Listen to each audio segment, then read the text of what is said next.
Hello and welcome. It's the chat. I am Manny.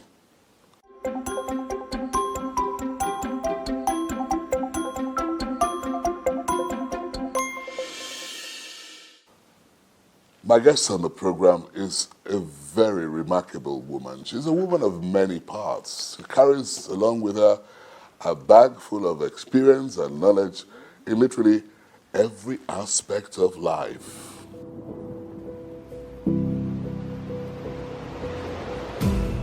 Grace Folashade Bent is a woman with many hats. She is a politician, an author, a one-time senator, the first female senator from the Northeast Geopolitical Zone of Nigeria, a former Board of Trustee member of the People's Democratic Party, and the Chief Executive Officer of the Grace Bent Light Foundation.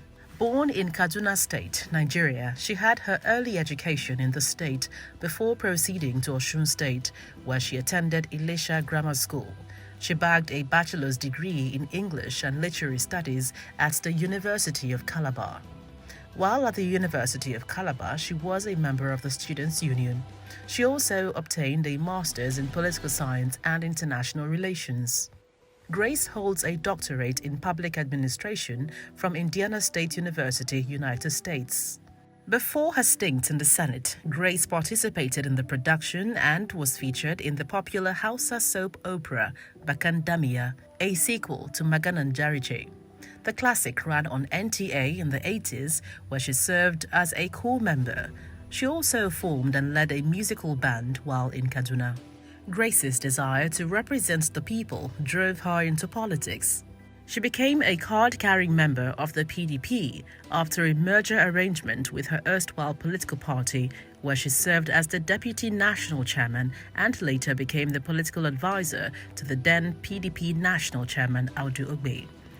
Though her parents are from Osun State, her marriage to an indigene of Adamawa availed her the opportunity to contest, and she won the Senate seat in 2007, making her the first female senator to represent the people of Adamawa South constituency. While at the Senate, Grace became the chairperson, Senate Committee on Environment. A passionate advocate for climate change, she spoke loudly against issues affecting tree felling in the FCT, gas flaring in the Niger Delta, and other environmental damages around the country. She lost her Senate re-election bid in 2011. For her contribution to national development in 2010, she was awarded the African Legislator of the Year in Paris and was conferred a national honor of the Commander of the Order of the Niger, CON, by then President Goodluck Jonathan in 2011. She is married to Jackson Bent, a retired army officer and a philanthropist, and they are blessed with 11 children and many grandchildren.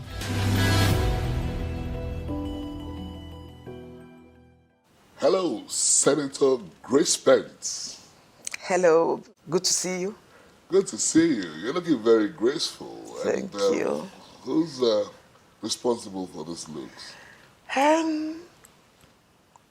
God Almighty, my husband, and I. Wow. Yes. Your name is Folashade. Yes. And you originally, your parents would come from the Southwest. Am I correct? Yes, my parents are from the Southwest, like you said. That my parents are from the Southwest does not make me a Southwest, as it were.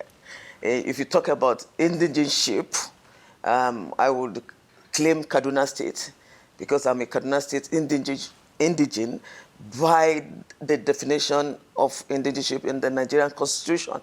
Your naturalized, where your place of birth, and so on and so forth. I was born and raised in Kaduna State, Kaduna town precisely, and that gives me the privileges and the rights of a Kaduna State indigene.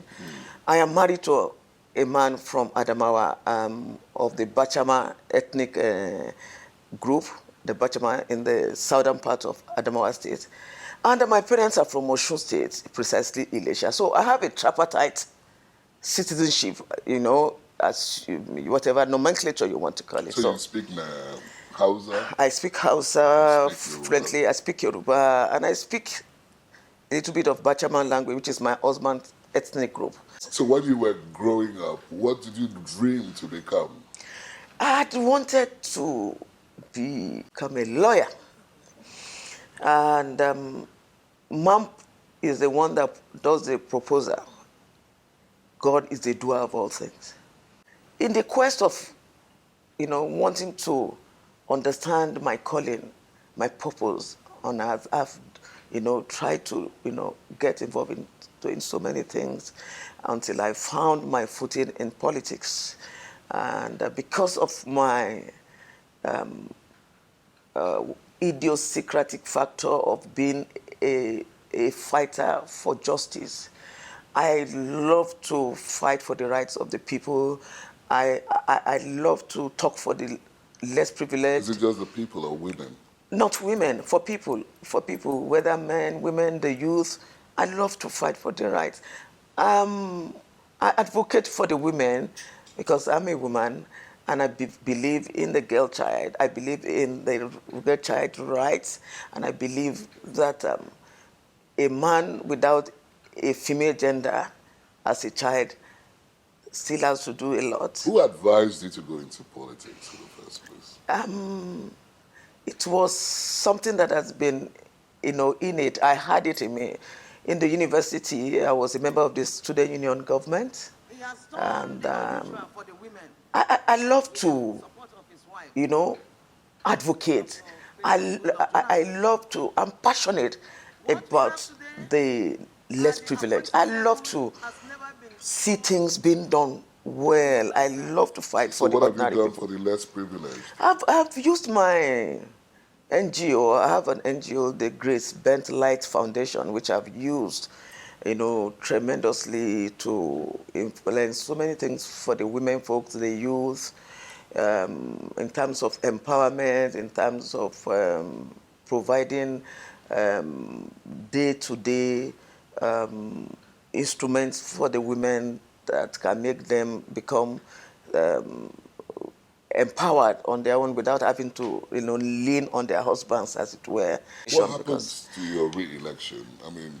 well, the usual politics, that's another story. If I begin to tell you that it was a conspiracy of some sort, because that's what we experience in politics. I've always told women who want to come into politics to understand, first and foremost, that politics is a concentric circle of conspiracy.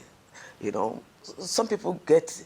Politics is also dishonesty, isn't it? Well, it's not dishonesty. Politics is a good game. Players are dirty. Political players, a lot of time, play dirty politics. But politics has its language, it has its modus operandi, and if people stick by the rules, believe me, it's a sweet game that people can play and enjoy, But when you begin to... Nigerian politicians, the political elite have given politics a bad name, Everybody, every human being is a political animal. Yes. Politics is a day-to-day experience that we all partake in. So it's either you are a voter or you are an aspirant. As a voter, you are a politician. Because if you decide to stay on the fence and watch people who do not have the capacity to manage the affairs of your own and your future generation, then we're all doomed. The electorates are the real politicians. What would you say is your most important contribution to politics in Nigeria? Well, the fact that I became the first female senator, that opened that political space for other women to run. And I've helped to mentor some women.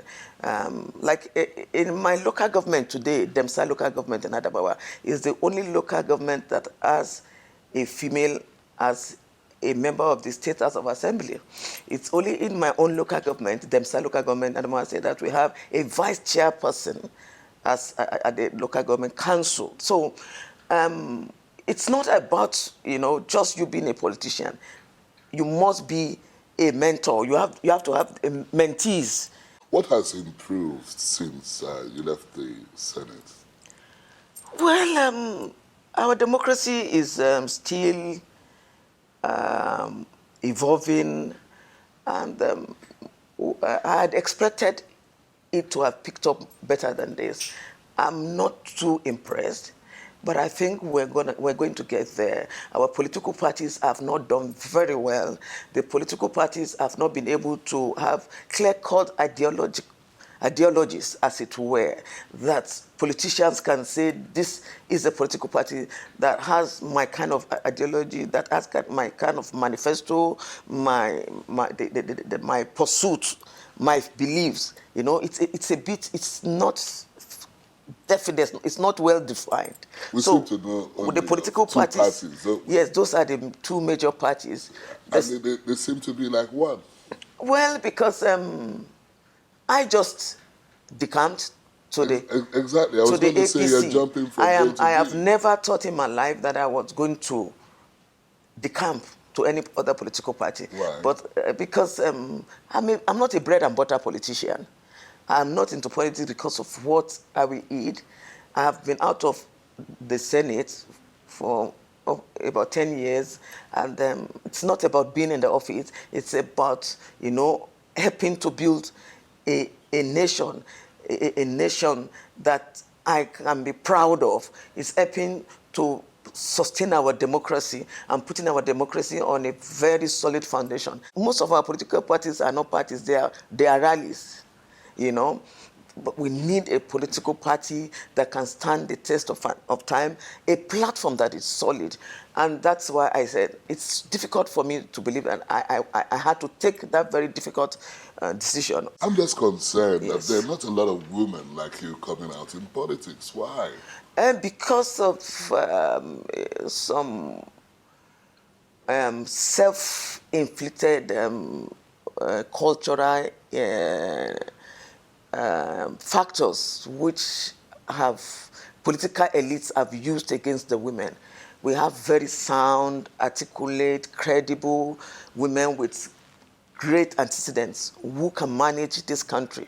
And I've But said these it women cannot repeatedly. hold meetings at 2 a.m. Who 3 said a.m. so? I go to meetings You at are 1 lucky a.m. enough to have a husband that That allows is why, you see the mentality of an average Nigerian man is, look, my husband, my wife, any woman that goes into politics must be dirty, she must be a woman of easy virtue and all this nonsense. They don't fly at all. I've been in politics for 21 years, going to 22 years. I was a deputy national chairman of my political party before merging with the PDP. And I became the political advisor in the PDP and consequently went into contesting for the Senate and then left the Senate. I left the PDP as a member of the BOT. So I've gone through the echelon. But because our political leaders, some of our governors make themselves demigods, they want to call the shots in the political parties, and that is one of the major threats to our democracy.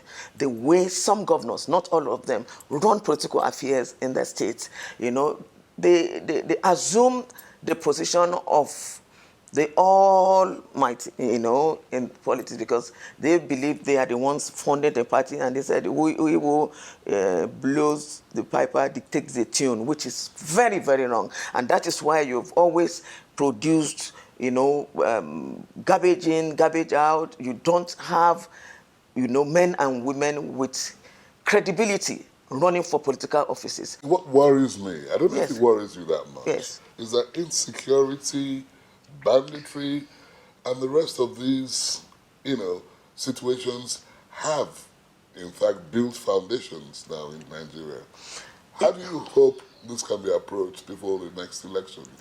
Well, it's not only you that it worries. As a mother, as a wife, and as a grandmother, you know, when the insecurity, the banditry, and all sorts of security problems we have, usually have the women bearing the brunt more than any other person because they are the ones that take care of the children and so on and so forth.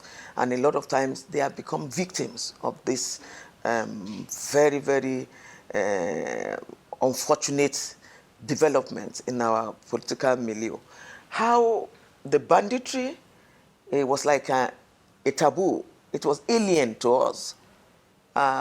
Kidnapping, yes, in those days we used to hear of it skeletally happening, but it has become a business these days. So I think the government needs to step up.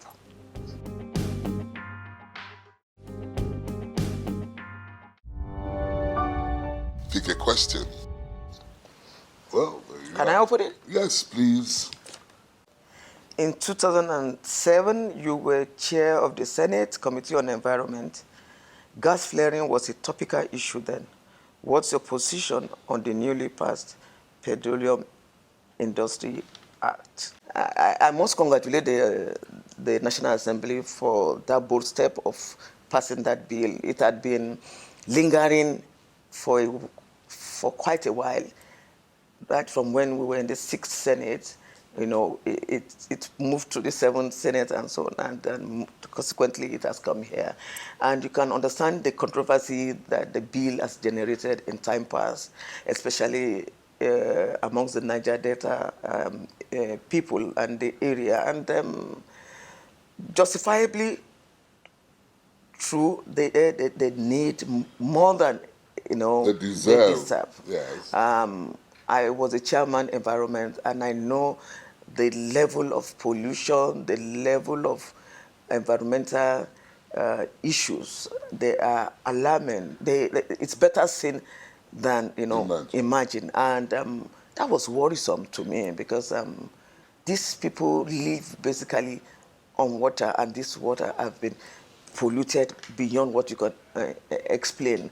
The gas flaring, I had, during the 6th Senate, if you check my records, I had consistently advocated for the banning of gas flaring, for it to be stopped. In fact, when I was in the Senate, I gave it an ultimatum with my motion and a bill then for gas flaring to be stopped, because this gas is being wasted.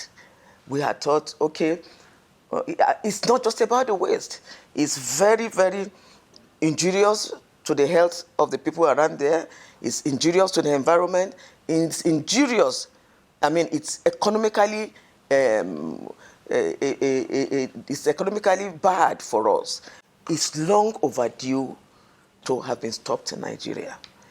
In fact, it will have taken the Nigerian oil sector to the next level if what is being wasted is being, you know, processed for other things. I mean, so many end products can be made out of the gas flaring. So I'm excited that they have passed that bill, which is still generating a lot of concerns. And I believe that a subsequent bill can be brought in to do some amendments, you know, on this bill. What more are you looking forward to coming out of that Senate before 2023? What kind of bills are you looking to? Yes, I expect that the Child Rights Act bill should be passed into law by all the state governments. It's very, very important. And the Women Act bill that gives every woman the opportunity, because the Constitution is very clear on that. Nigeria will not be a better place until more women and youth are brought into the actual decision-making process. What percentage of women participation in government? Like what we have in places like Malawi, Malawi is up to 50%. Rwanda, yes. Like Rwanda, you have the zebra kind of policy. You know what the zebra policy is? Where you have a man occupying an office, you have the woman. It's a zebra policy, which should be allowed to operate here in Nigeria.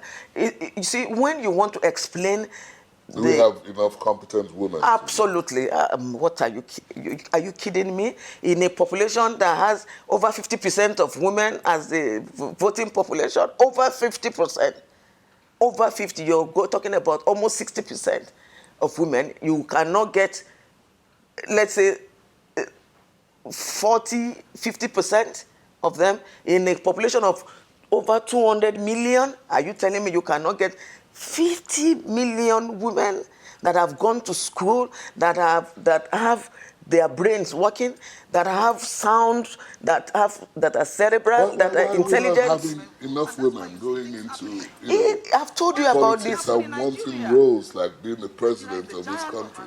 Can a woman be a president? Absolutely. The time is ripe and the time is You now. have ideas of Yes, the this? women, if the women that put their act together and refuse to line behind the men, if the women say today, Nigeria, give us a female vice president for a starter. If you don't give us a female vice president candidate, we're not going to come out to vote. We have the numerical strength to do that. The fear of the men is what I really don't understand. In a Senate of 109 senators, you have 7, 8 women. I mean, That's appalling. I mean, it has become worse in this 9th Senate. And the House of Representatives, you have about 26 women in the House of Representatives and maybe 7 or 8 women in the Senate now. What's your worst fear about the way this country is going? My worst fear is for the country not to break up. I don't want Nigeria to break up. I'm an advocate of inter-ethnic marriage. I believe... Is that the only reason? No, I believe that our being together is not an accident.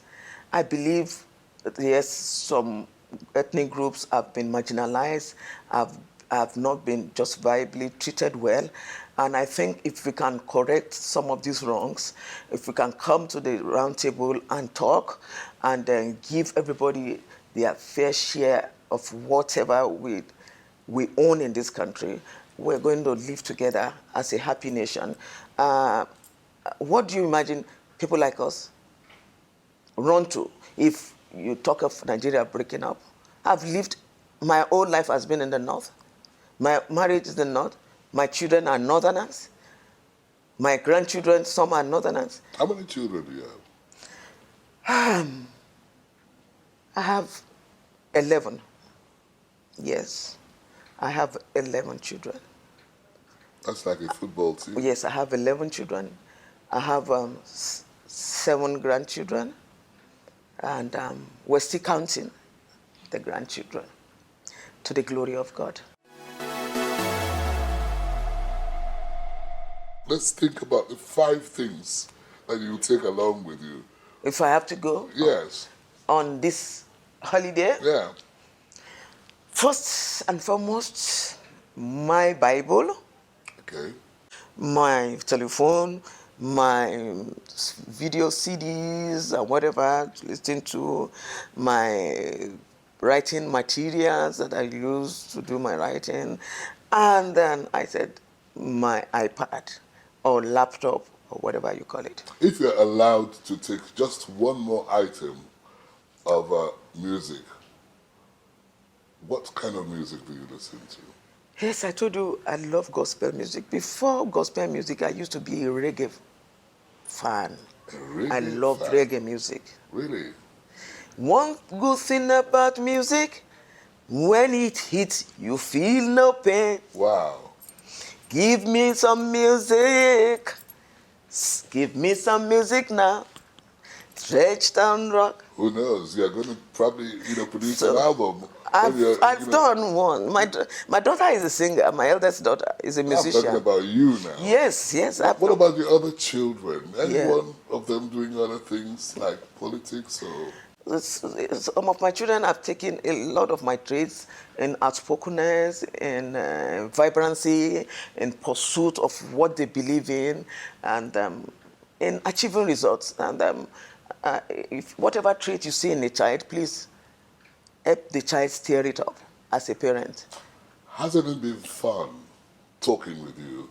It's been Senator Grace Folashade Benz.